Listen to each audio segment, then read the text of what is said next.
Support for Ben Franklin's World comes from the Omohundro Institute of Early American History and Culture. History is what happened in the past. Doing history is how we understand the past. Doing history is locating, selecting, assembling, and interpreting historical artifacts. At the Omohundro Institute, our special focus is on early American history, but our mission is broad. We support historical research and help make it great. We've been doing that for more than 7 decades. Welcome to Ben Franklin's World, a podcast about early American history with Liz Covart. The study of history is key to understanding who we are and how we can affect a better future. Ben Franklin's World will introduce you to historical people and events that have impacted and shaped our present-day world. And now, here's your host, Liz Covart. Hello, and welcome to a special bonus episode of Ben Franklin's World, the podcast dedicated to helping you learn more about how the people and events of our early American past have shaped the present-day world we live in. History tells us who we are and how we came to be who we are. Its study tells us about people, how they lived and interacted with one another. The past informs our present. But how do we know what we know about the past? If history is inherently about people, what do we know about the people behind history's scenes? The historians. Who are these people who tell us what we know about our past, and how do they come to know what they know? This is what the Doing History series is all about.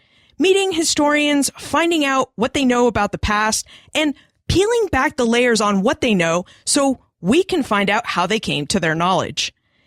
Each episode will feature a guest historian who will share stories from their research and then reveal how they came to know those stories. Think of each episode as a behind-the-scenes look at what we know about the past. Doing History episodes will air on the last Tuesday of each month throughout 2016. Each episode will answer your questions about how historians work, how they research, how they write, and how they interpret historical sources. Today's special bonus episode is meant to help us better understand historians. I interviewed 4 accomplished historians to find out what they think the study of history is, why they do the work that they do, and about the ways they present what they know about the past to the world.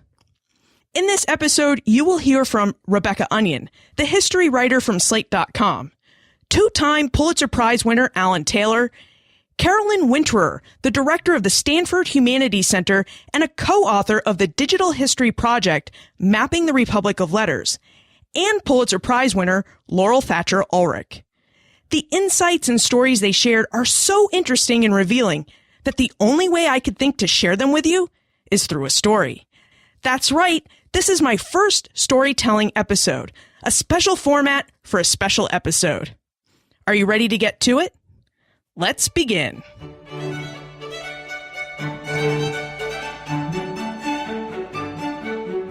Historians are a curious group of people. They live amongst us in the present, but they also live with at least part of their mind in the past. Historians are human time travelers. They visit past places, peoples, and times. Their time machines take the form of books, documents, oral traditions, and seemingly mundane objects like tables and chairs. When you can catch a historian in the present, they will regale you with the stories about the people they've just met or the events they've just witnessed. Of course, unless they are historians of the mid to late 20th century or early 21st century, they haven't actually met the people they speak of or actually witnessed the battles, peace sessions, or pivotal moments in human history that they talk about. But for historians, the people and events they study often seem very real and alive. That's because historians spend a lot of time sitting in libraries and archives, sifting through their time travel materials, documents, objects, and oral traditions, what they like to call the historical record. So, who are these people who live in the present, but also in the past, and why did they decide to become human time travelers? To be really honest, it's fun. I mean, the work is hard. The work is not always fun, but detective work. And I find that satisfying and intriguing. I like sleuthing in libraries, on the internet, in back corners of museums, in attics, literally. I really enjoy it. It's fun in a more kind of exalted way.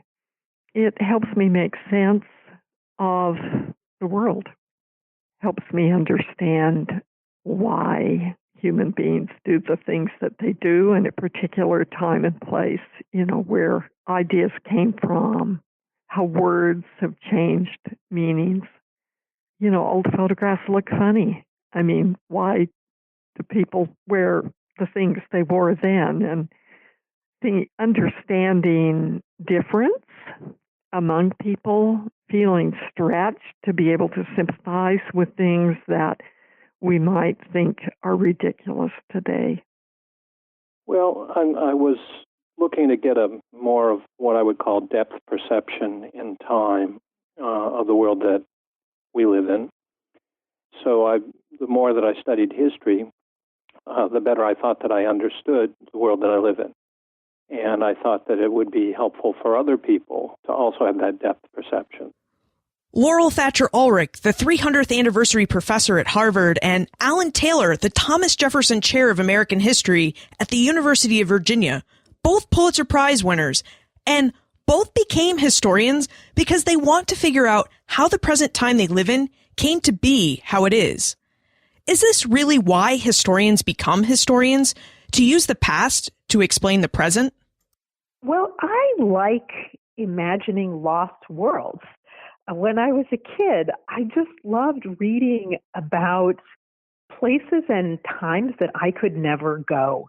I loved reading about the planet Jupiter. I loved reading about asteroids.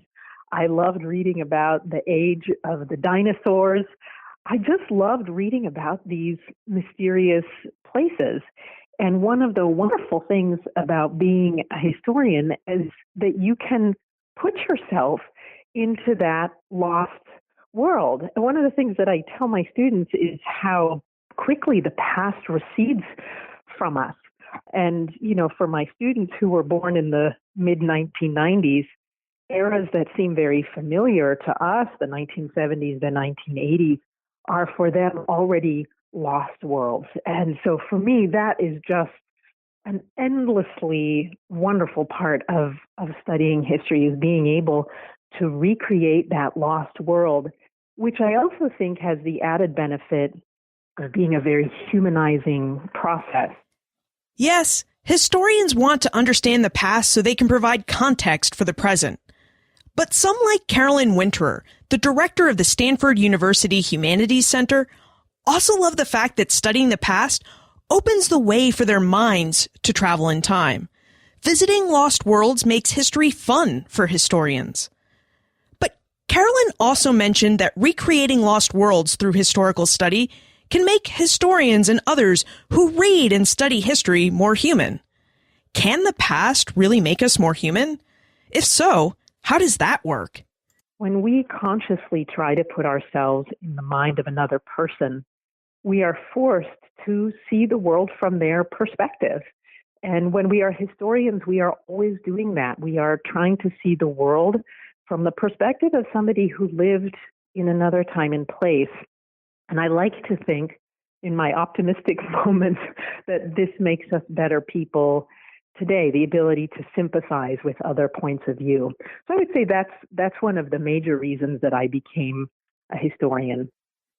The historians I spoke with all became historians to make sense of the world around them and to learn how to be better people in their present. But what do they all make of history? Is history merely the study of people who lived or events that happened before we were born? History is a story about the past based on surviving evidence. So the two parts of that I really like students to understand is that it's not what happened. It's a story or a reconstruction of some kind about what happened, but that historians can't just make it up. They use the information that they can get, the clues, the insights from fragments of the past that have survived. History is a dialogue between present and past. It has to be, because the source material is coming from an earlier time, but the historian lives in the present and has to engage with that. And history, I really like to emphasize, is about change. It's not about, the old, moldy, forgotten things. It's not about escaping to some long-lost place. It's about understanding what changes and what doesn't change in human experience. So it's very dynamic, and it deals with some really fundamental historical problems and questions. So I would define history as an explanation of something in the past that answers a question, and that ideally should involve research on the part of the historian. But to me, what's really essential for historical inquiry is that there be a question that is driving it. And we know that some of the great histories that have been written in the past have all answered big questions. We can start with Polybius. How did Rome rise to become the dominant world power? And then Polybius's history answers that question. As defined by Laurel Ulrich and Carolyn Winterer, history represents both the people and events of the past and the process of recovering and making sense of those people and events. But why is this work important? Why must historians recreate the past? And what can the past really tell us about the present? Alan Taylor offers us an answer. Well, it's pretty apparent that we have not ended up in a post-racial America.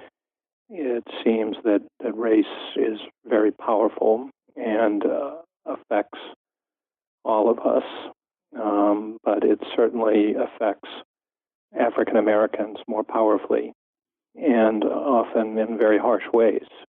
And I see in much of the discussion about Black Lives Mattering and the stereotypes that many Americans still have about African Americans as disproportionately dangerous is something that resonates very deeply with what I could see in the early republic, where the primary justification for retaining people in slavery was that it would be too dangerous to allow them to persist as free people and the neighbors of white Americans.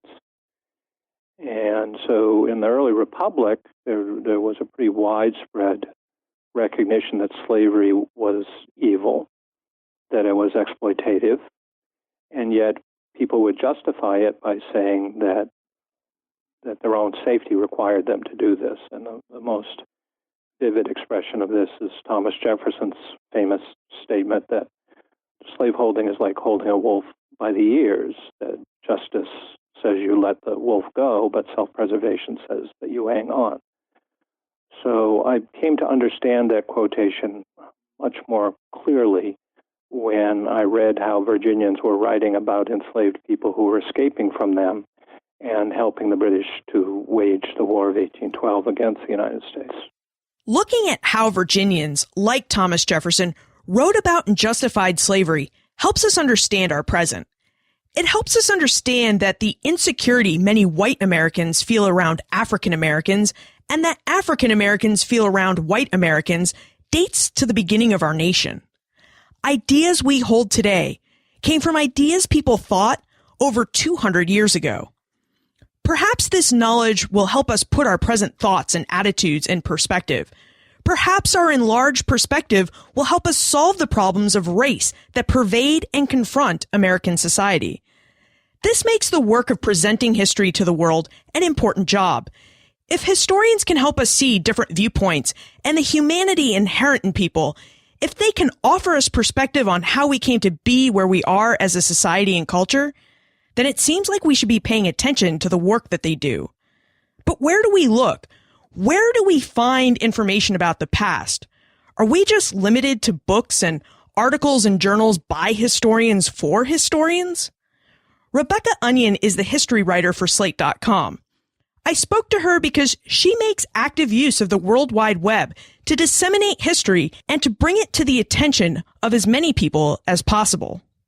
So the Slate job also now, as of about a year ago, my title is history writer, and that means that it's a combination of the blogging that I do and also longer pieces. So periodically, between 2 and 3 times a month, depending on the month and how complicated the piece is and how busy my editor is, I'll publish a longer piece.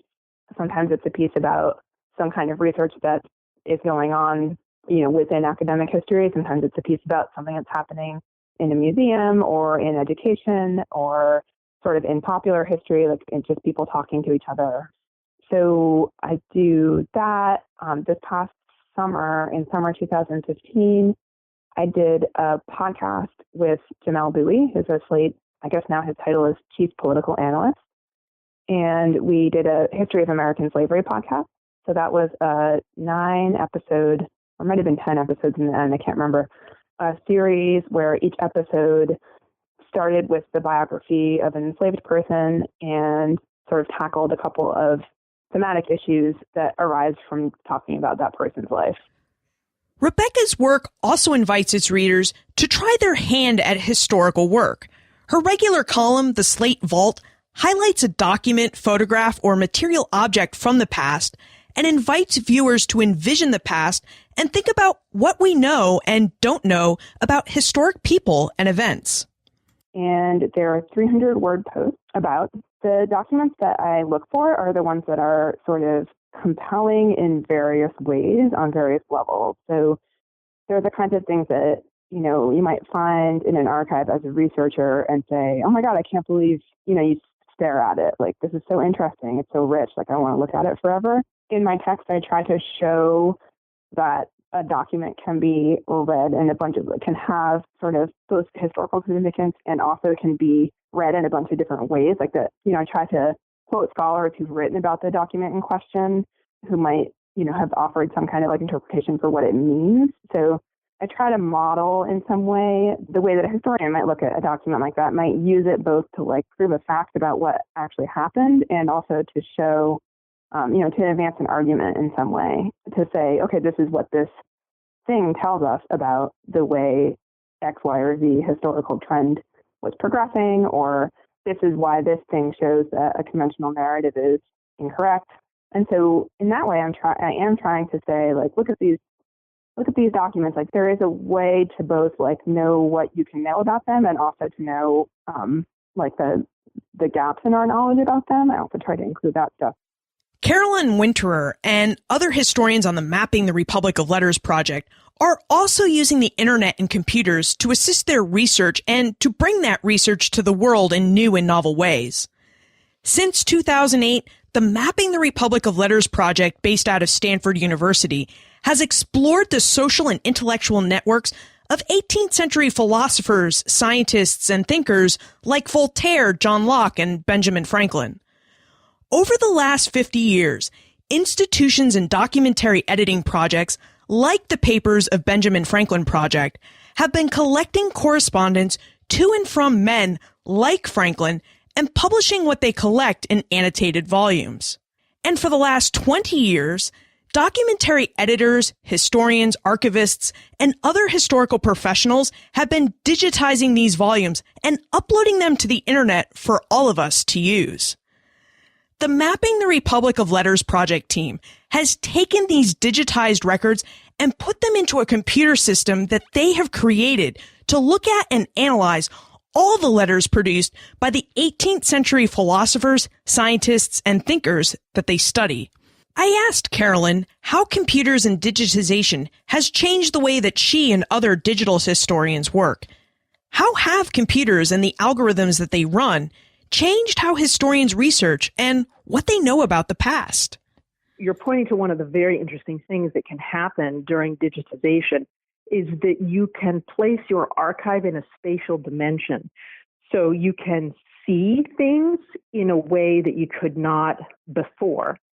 So what we've been able to see by comparing Ben Franklin and Voltaire, which was really, really surprising to us, is that Ben Franklin's correspondence network reaches all across the Atlantic.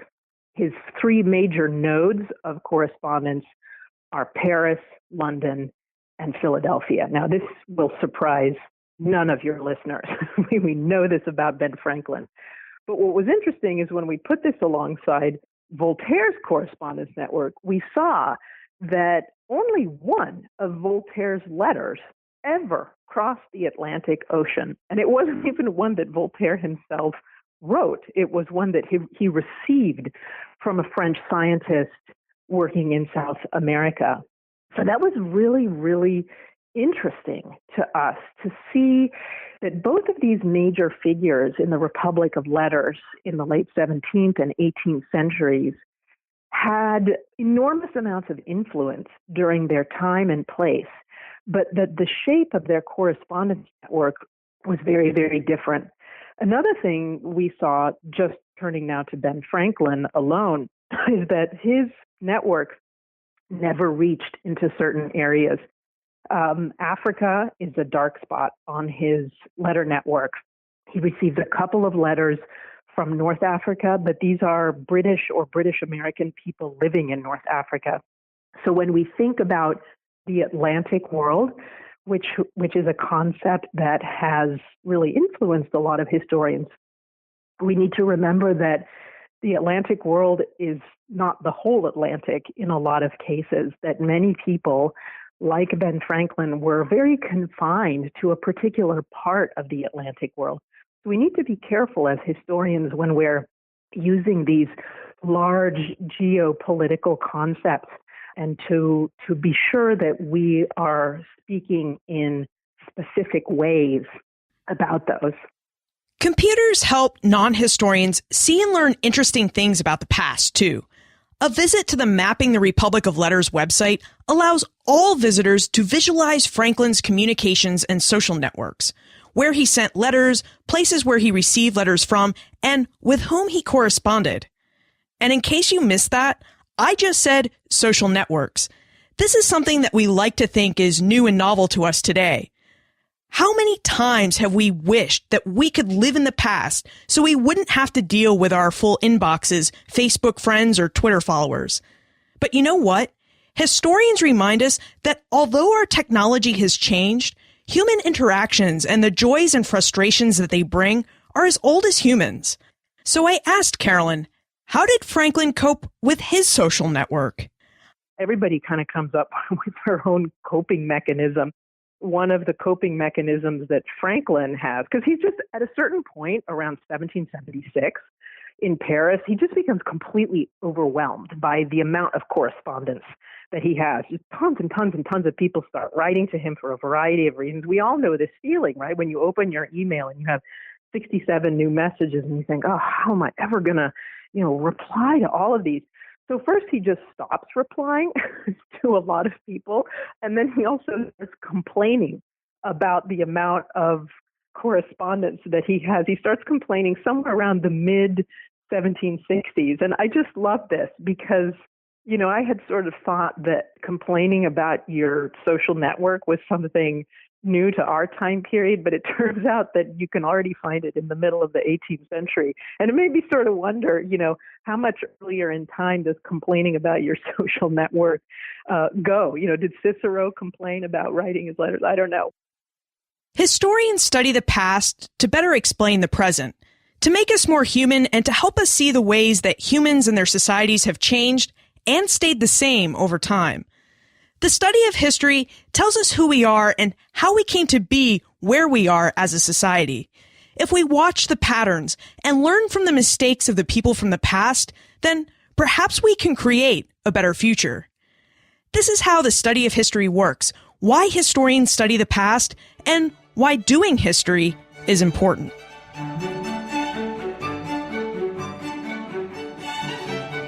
I hope you enjoyed my story about the conversations I had with Rebecca Onion, Carolyn Winterer, Alan Taylor, and Laurel Ulrich. I know it's a bit different from the straight interview format we normally have on the show, but sometimes change is good. And I have to tell you, I have really wanted to try my hand at producing a storytelling episode for a while, and now I've had a chance to do it. I'd like to thank the Omohundro Institute for sponsoring the Doing History series and for partnering with me to help answer your questions about how historians know what they know about the past. Each episode in this year-long series will air on the last Tuesday of each month throughout 2016.